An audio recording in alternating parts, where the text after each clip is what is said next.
Well, Mikheil Saakashvili, the former president of Georgia from 2004-2013, joins us live from New York for an exclusive interview. Mikheil, welcome to the program. Great to have you on board here. So, thank you for inviting me. You're welcome. Thank you for joining us. Well, now we've got these Ukrainian elections sort of more or less out of the way. Is this going to be ushering a hopeful period of peace, at least within this region? Well, you know, first of all, it was astounding how many Ukrainians turned up. It was very high turnout. Of course, there were two regions in the east and occupied Crimea where people couldn't vote because of Russian activities and pro-Russian activities there. But one has to say that it's unique elections because for the first time they swept away totally the pro-Russian party, which shows that 90% of Ukrainians are really pro-Western, and that's a big change. And it's a big change of geopolitics and ideology.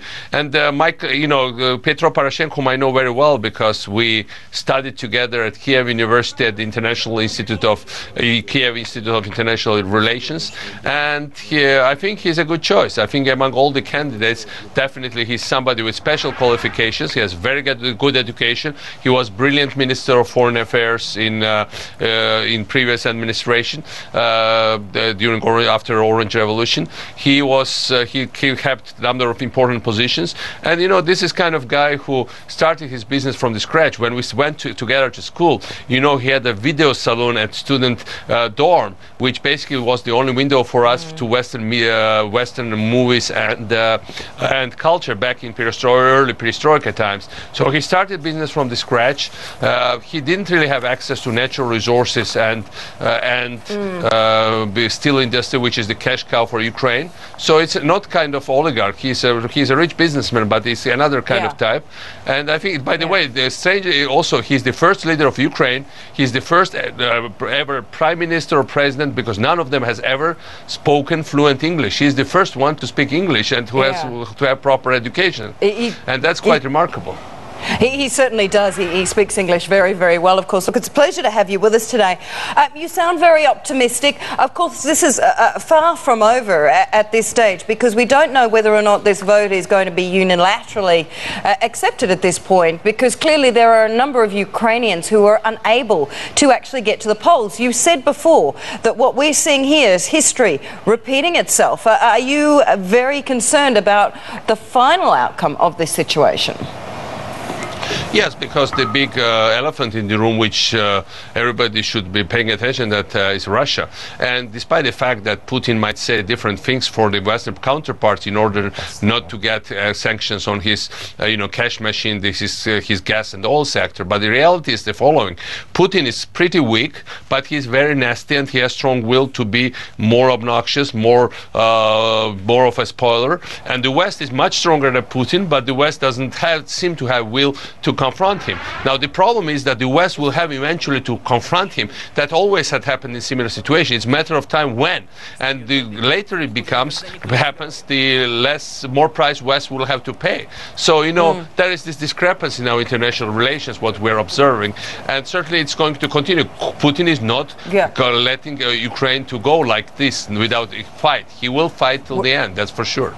We have so much more to talk to you about, so we do appreciate the fact that you are going to stay with us. We're going to take a quick break. When we come back, we'll have more with Mikheil Saakashvili, the former president of Georgia.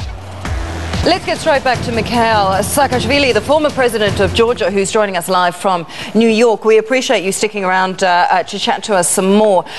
I wanted to bring to the attention of our viewers something that you mentioned to me during the break, and that is the situation facing Ukraine right now is essentially mission impossible. Tell us more.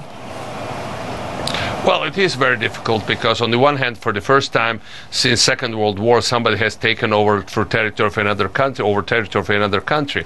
Russia annexed, illegally occupied Crimea, which confronts the whole international community with very difficult situation. Now, in the east of Ukraine, where there are lots of resources, including shale gas, so shale gas is in Crimea and in Lugansk, and this was the place where no election was held today, and where pro-Russian militia, which are heavily armed and very well trained by Russians all the time, have taken over and taken the whole population as a hostage. Where we're talking about overall the territory is populated by 11 million people with Crimea together. Plus, there are continuous attempts by Russia to to build the belt of instability and fighting and war all the way through southern flank of Ukraine, all the way to Moldova. I just had a conversation with Moldova's coalition leader, who was telling me that they're very worried that about contingency, planning. They have to do contingency planning about what is Russia up to next in their own country. So we really are seeing Russia on a rampage. And after all, the only thing that Putin has is one big cash machine. Right. Russia is a gas station where you can just get cash from gas and oil. But the problem is that the Western countries are not willing to pay price to somehow switch off this gas station, and there's a continuous debate, especially in Europe. And the problem is that, of course, there are Western companies that want to, keep profit. We understand that, but then this greed might lead to much worse outcome for them as well in near future. So it's a matter of political choice, really, right now, especially for great European, big leaders of the great European countries. We are seeing the largest country in Europe, territorial-wise, which is Ukraine, being sliced up by a neighbor, and that's a really unprecedented situation. Vladimir Putin once said that the demise of the Soviet Union was the great geopolitical catastrophe of 20th century. What we are really seeing now in Ukraine, him trying to restore Soviet Union at the expense of Ukraine, that's really so far one of the biggest geopolitical dramas playing out. I think maybe the biggest so far in 21st century, and really everybody has to take notice of it. Well, Mikheil, I mean, you being president of Georgia for all those years, you have, of course, very, in-depth experience with dealing with Russia. What do you really think the end game is for Vladimir Putin? Because, I mean, the U.S. politicians, as you just mentioned, said that, he was really upset at the breakup of the USSR. He wants to see the restoration of the glory days of the Soviet Union. Do you think that's what he's trying to achieve? I think he sees this fight with Ukraine and the same way how he saw fight with Georgia. This is his fight with the West. This is his payback for his humiliation of Russia, for the demise of the Soviet Union. He all the time keeps talking about the United States, not Ukraine. But now, remember, his main soft power in our countries is corruption and organized crime. Now, there's plenty of that in Ukraine. We eliminated that in Georgia. That's why Vladimir Putin had to invade us with the army of 120,000 people. And by the way, Georgia is 10 times more than Ukraine. But in Ukraine, he doesn't really have option of all-out invasion because Ukraine is too big for that. But he so far is very much utilizing the sources of corruption, of local, law enforcement officials that are corrupt, of local governments that are corrupt, of organized crime that's very active, especially in the east of Ukraine, in Donetsk and Lugansk and some other places. And he really is capitalizing on them to stir up trouble, distributing weapons, training them, bringing in instructors, downing their helicopters of Ukrainian army, undermining their statehood. All the arsenal that he also had utilized against Georgia and other post-Soviet countries. It's it's business as usual for Russia, except that he's more active than ever now. And by the way, that makes it very dangerous not only for Ukraine but also for Moldova, for the Caucasus, for Balkans, for Europe, because he wants to shut up Europe's gas supply, alternative source of gas supply from the Caucasus and from Ukraine. Indeed, he has wider plans of undermining NATO through his, onslaught and the subversive activities in Baltic countries. So this guy, despite the fact that he has no real strong allies, there are lots of parallels, Sudetenland. If you take his speech when he spoke about divided Russia, it's exact parallel with Hitler's speech on divided Germany before Hitler annexed parts of Czechoslovakia before the Second World War. Except that even Hitler had stronger allies. Hitler had allies in Italy, in Japan, theoretically Spain. Putin doesn't really have allies. He doesn't really have functioning economy unlike Hitler, but he still seems to have this kind of aggressiveness and drive, which is really scary, because it really reminds us of the worst times of 20th century. And I don't know where this guy is going to stop, where the others will be willing to stop him. And my friend Peter Poroshenko, with whom, as I said, I studied together, I know him very well. I campaigned for him in these elections and his team, but he will not be able to confront them.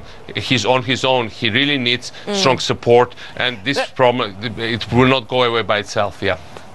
That is some fairly significant parallels that you're drawing now about what we're seeing in this situation today and what we saw a number of years ago, especially when it comes to your parallel to the World War II.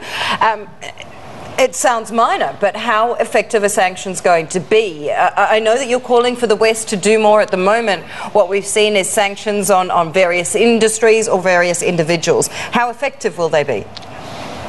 Well, the only reason why Putin has changed his tone, at least, and moved away forces now from Ukrainian border is that he really is scared of sanctions.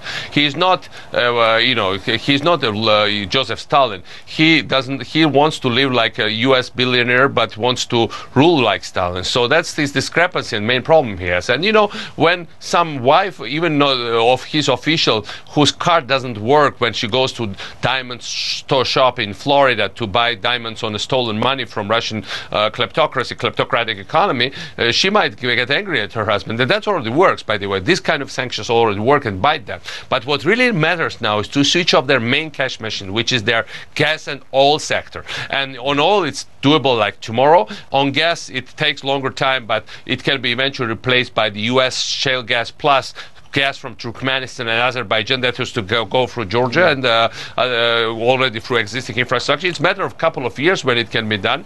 So these options are out there on the table. And also there is option of freezing their currency reserves. Basically most of their money is kept in dollars and euros, which is to say ECB and Federal Reserve have full control over them. So there are a multitude of options. And when they are saying, oh, we'll sell all of this to China, well, this is, of course, rubbish, because mentally they are so much fond of their houses, Florida and Côte d'Azur, and they have all their money in European currency, and they don't know anything about China. They might boast with China, but in fact, they are very vulnerable to this kind of Western pressures. In that light, the West needs to make a decision. Yeah, so that deal that they signed last week with the Chinese, and it's interesting that they had apparently been negotiating this deal for, I don't know, a decade or even more, that they finally came to that agreement last week. How significant do you think it is in terms of diverting at least the cash flows away from Western Europe to China and at least having some sort of a cushion for their oil and gas? Well, first of all, I strongly suspect that China really extorted strong concessions to get this deal, because Putin so badly wanted this deal to have this deal now. He's spending so much money on that deal that Russia's cash gain will be significantly more than they ever hoped for. First. Second, all their elite political class, they don't go for holidays to Chinese seacoast. They're so much plugged into this Western luxury life, into Western kind of things. They commute to Russia to make money, but most of them live abroad. Indeed, Vladimir Putin's own daughters live in Europe. So psychologically, their daughters give birth in wives give birth in Europe. Their kids go to study in America and elsewhere. They don't know anything about China. And by the way, this deal is going to happen many years from now, even the first cash flows. They need to have it now, uninterrupted. So there's huge leverage that the West has. The problem is that when are they going to apply it? Because the Western companies don't want to endure any pain. And I understand it. If you're a company, you don't want to lose any profits. We know it. But that's what takes real politicians to say. That's what, don't have Winston Churchill's these days because of electoral politics and many other changes. But which is like it's a daily struggle for opinion polls. But still, there is lots of experience accumulated out there, and I think targeted sanctions can do the trick. And I think this is doable. It will need it to be done. Well, I mean, Poroshenko will try to make a deal with Putin, I'm sure maybe in reasonable terms, but he cannot negotiate with him without strong Western pressures. Ukraine does not have leverage to play.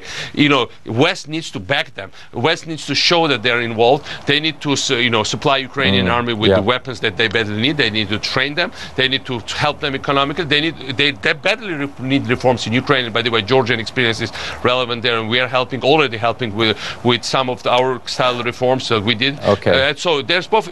If they tackle corruption, if they tackle organized crime, they will deal with Putin, but they also need West in overall security dimension of all that. Like, but reforms is their homework, and they will have to do it. I'm myself heading to Kiev tonight, and I hope to help them with the first advices in the days to come. It sounds like a very messy situation, Mikheil, but this tilt to Asia with this gas deal, I don't think the Russians are, potentially wanting to go potentially to the mainland, but they've all landed up in Singapore, I can assure you. They're here. They're everywhere in Singapore. Well, in the end, Singapore is the model we try to emanate in Georgia. So say hello to all these my friends in Singapor.